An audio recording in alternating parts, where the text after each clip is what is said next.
Tonight I'll invite Ajahn Anan to give the talks, give you some more teachings.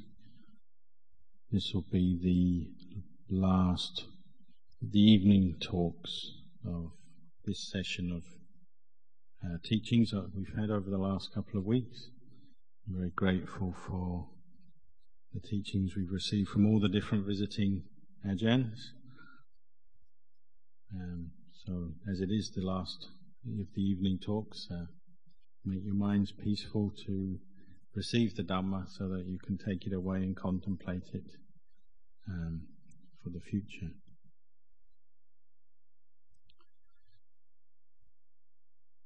This evening I'd like to give my blessing to you all. You've all come to listen to the Dhamma, so please relax, and if you wish you can practice meditation as I talk and as you listen. Establish mindfulness and try to make your mind peaceful. It might be the case that as you're listening you don't understand my words, they're in Thai, or the sound itself is not clear or disappears from your consciousness. That doesn't matter, just relax and keep practicing mindfulness. If you wish you can follow the breath and don't concern yourself about the sound of my words if you don't understand the language. I wish to talk about the practice of Dhamma. When we do this, when we talk about the practice, the aim is to increase and develop the understanding of the Dhamma and to gain more clarity on the way to practice. We have to do this because sometimes we have obstacles in our practice and which we need to clear up, and we can do this through developing more understanding through listening to the Dhamma. Even if we have no particular obstacle or problem at the moment, listening to Dhamma can also be a great source of inner peace and happiness. As we listen, we can often get a lot of joy arising.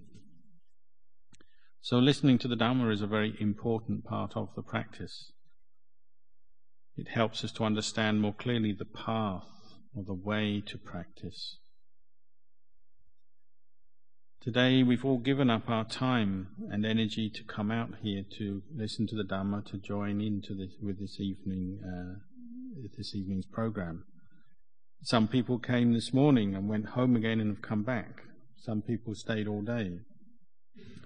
This is all because we have an interest to practice the Dhamma. Over the last few days I've already been giving you some teachings on the very beginnings of practice, the basic methods to make your mind peaceful. Tonight I'll talk a little bit more or go a bit further with the development of wisdom and the practice of contemplation to develop insight. How to develop what we call pavana maya panya. That is the wisdom that comes from a still, peaceful mind that allows us to uproot and abandon our attachments and mental defilements. When we practice, in the beginning we need a firm belief and confidence, both in the teacher and the way of practice. So we have our teachers, say of the modern era, Lumpo Man, Lumpo Cha. We put our faith in them and the method of practice that they've left us. The next thing we need is effort and energy. We need to put effort into developing the path, particularly to develop the quality of sati, mindfulness, and to develop samadhi from that. We also need to put effort into training ourselves in contemplation of the Dhamma, using our mindfulness to contemplate this body, contemplate the 32 parts of the body, to see the body as the 4 elements of earth, air, fire and water. It takes effort to keep mindfulness there within the body. You can do this in different situations. For instance, you might have been sitting in a car coming here today. If you're a passenger, you might just take that time, that opportunity to quietly contemplate your own body in this way, to run through the 32 parts, to note them, visualize them, reflect on them. If you're the driver of the car, it might be more difficult to do this, so you might just put on a Dhamma talk on a CD or a tape and just listen to that, and you can still gain some benefit as you drive along. The aim of our practice is to develop a sense of continuity. Ideally, you're aiming to practice from morning through till the end of the evening when you go to bed. That's the best way if you want to actually see some results and progress in your practice. Of course, when we begin the practice, we have a lot of confusion, mental agitation. There's a lot of doubt and uncertainty about the way to proceed. We all want to have a peaceful mind, but how can we achieve it? What method can we use?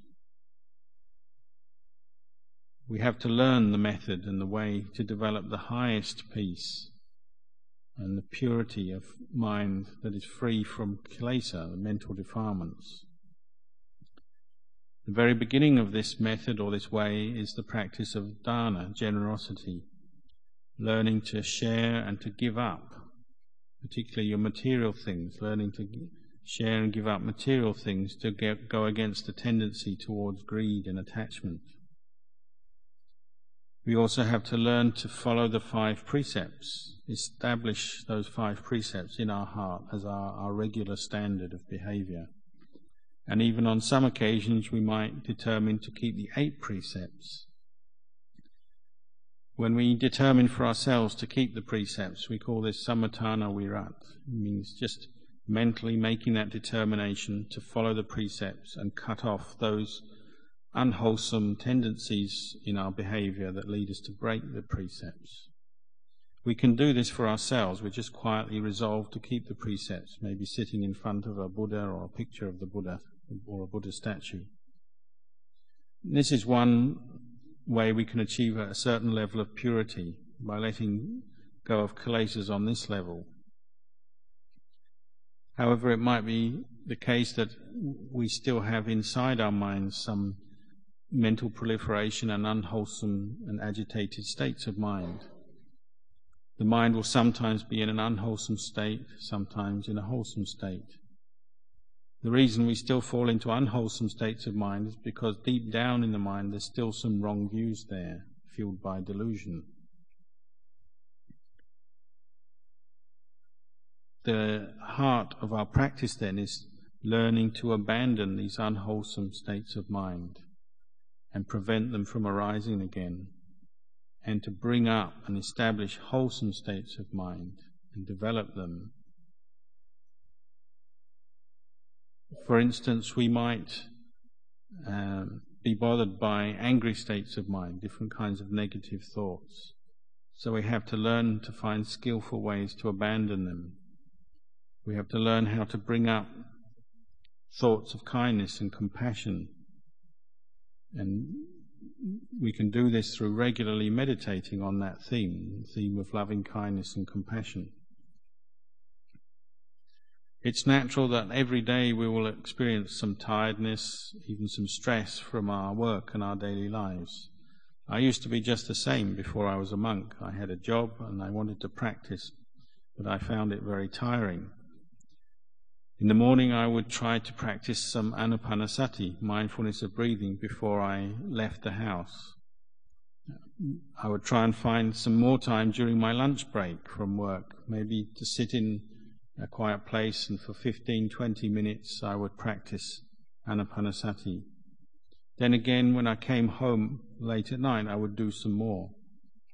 In this way I found that even though it was tiring and hard work, I could maintain a better level of mindfulness than how I had previously before I started practicing.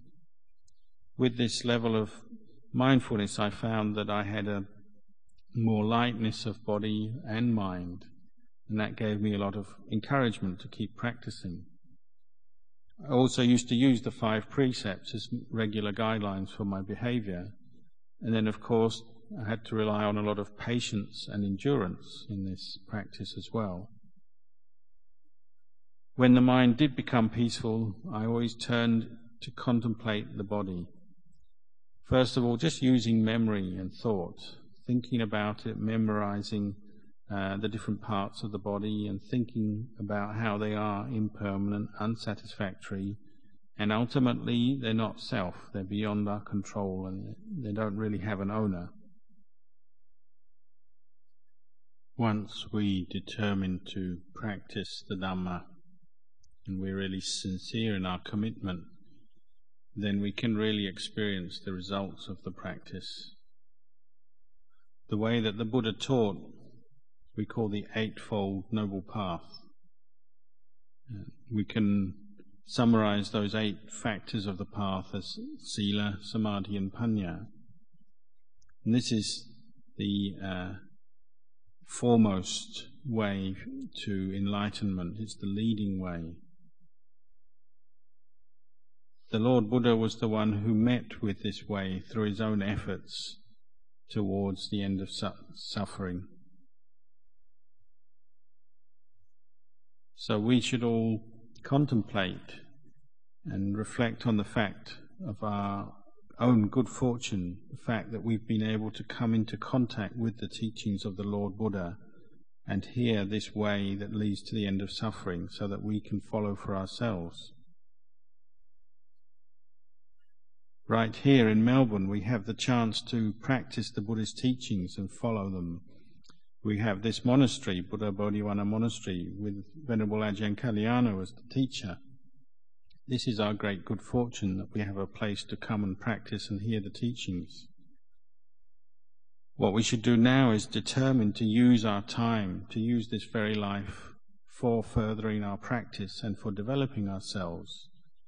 We can do this every day. Because time is passing us by every day, we're getting closer to our death and the end of our life every day. We can't be sure that when we do die, what will happen to our minds? Where will they go? What will happen next? So now that we have met with the teachings of the Lord Buddha, we should determine to practice accordingly and be aiming to develop good karma that will bring us the development, the happiness and the understanding that we wish. We should aim to develop the practice of dana and the practice of sila. We should be helping our families and society to develop the wholesome dhammas and to follow our duties to family and society correctly. We should make the effort to listen to the Dhamma regularly and the effort to develop ourselves through the practice of meditation. We should put effort into developing mindfulness, and that firmness of mind that comes with the practice of mindfulness, and the peace of samadhi. Even if it's difficult, we have to keep trying, because this is our chance, this is our opportunity now that we have met with the Buddha's teachings. The Buddha said, one who sees the Buddha sees the Dhamma. One who sees the Dhamma sees the Buddha. So we shouldn't think that the Dhamma is something far away or related to a certain place or country. We live here in Australia, but if we can practice to see the Dhamma here, then we can see the Buddha here. If we can make the mind peaceful and contemplate the Dhamma and develop insight into the true nature of phenomena, to see the anicca, dukkha, anatta of phenomena, then this is as if we see the Lord Buddha. When we see the Dhamma or have insight into the Dhamma, then we'll see the Buddha. When we have insight into this truth, this is what will remove doubts and uncertainty about everything from the mind. Insight is that which clears away doubt. We can keep practicing, whatever our backgrounds, wherever we're from, whatever country, doesn't matter. The important thing is to follow the Eightfold Path as the Buddha laid down, aiming to realize the Four Noble Truths. We begin with the practice of learning to calm the mind, samatha bhavana, make the mind very still and calm through the practice of mindfulness on a meditation object. From this, and using this as a foundation, we train ourselves in wisdom, learning to investigate the truth of this body, to see the body as something that is made up of the four elements, and to see that the true nature of this body is that it's impermanent, it's changeable, it's constantly moving towards its end, towards death and degeneration, and that ultimately it's without an owner. We can't control it or make it do what we want, so there's no real owner in this body. The Buddha said we must contemplate to get to the point where we can see this body is just a body. It's not a person, a being, us or them, me or mine. Of course, in the beginning we tend to attach to this body as ours. We take ownership of it. But as we develop our mindfulness and learn to contemplate to see the truth, then we go beyond that delusion. We can see the truth of impermanence, unsatisfactoriness, and the lack of self in this body. So please keep resolving to practice on a regular basis. The Dhamma that we practice is like food or nourishment for the heart. Both nourishes and bathes the heart. In Australia here, it's a very wealthy, stable country, and there's plenty of physical food available. The food is very good here. But what we need more of is food for the heart that comes through the Dhamma practice. It's this practice that is aiming towards liberation of our hearts from the causes of suffering. Just as the Lord Buddha showed us over 2,500 years ago. But this Dhamma is still valuable and relevant to today, to us today. Don't doubt about it, that it is the way to liberation. We have living proof in the modern masters, Lumpur Man, Lumpur Cha, who showed that this path really does lead to enlightenment and the end of suffering. It'll be out of the peaceful mind that we develop through the practice that we're able to see through our normal delusions and attachments to conventional reality, what we call samuti, satcha, the apparent or conventional reality.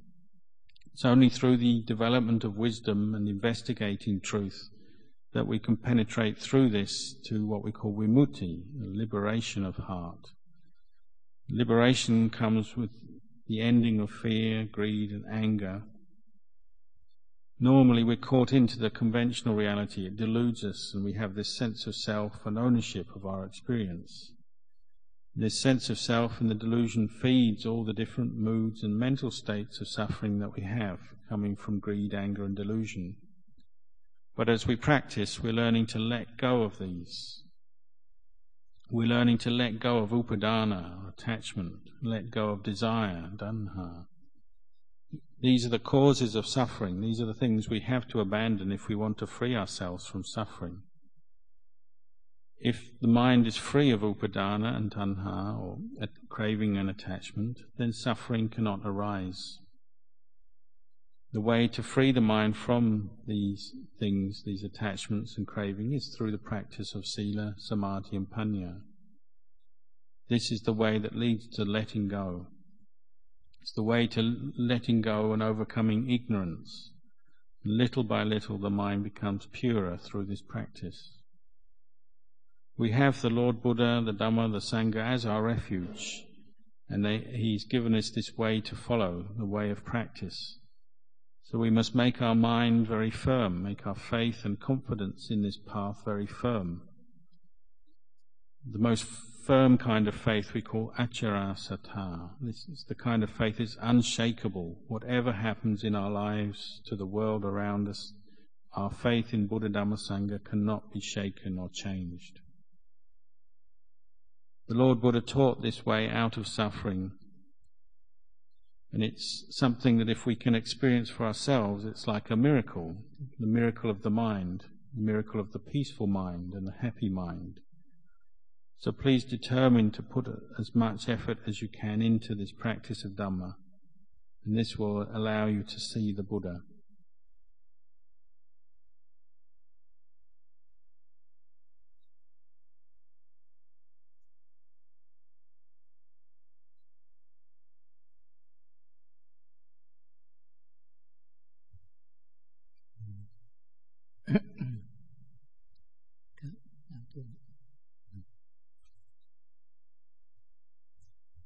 อันตมยังโอวาทกถาสาธุคารังดัธรรมเส